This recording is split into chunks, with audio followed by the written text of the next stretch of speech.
Welcome to the Salmon Runs YouTube. Enjoy the video. You start by feeling the bat rather than forcing it. A light grip prevents a hard rebound that creates edges. Get into a balanced stance with weight centered, eyes fixed on the bowler's release.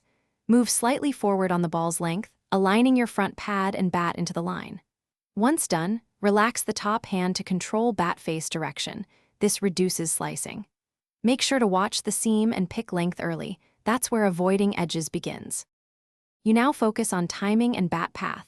Playing late shortens the swing arc and lowers edge risk. Step with your front foot slightly to get inside the line, then present a straight bat face toward your target. Once done, let the top hand guide follow through rather than overpowering. That keeps the blade on line. Make sure to adjust shot selection early, soft hands for defensive or soft drive, decisive drive for width. This control is the core of avoiding edges. You complete the play by watching the ball to contact and holding your stroke shape through impact. That stabilizes the bat face. Once done, drill this. Soft hands half-bat shots, throwdowns at varied lengths, and mirror drills for head position. Make sure to practice under simulated pressure to convert habit into match instinct. If edges persist, shorten the backlift and lock the front shoulder slightly to keep bat on line. Try that tweak, and then return to the soft hands routine. Thanks for watching. Consider subscribing if we helped you.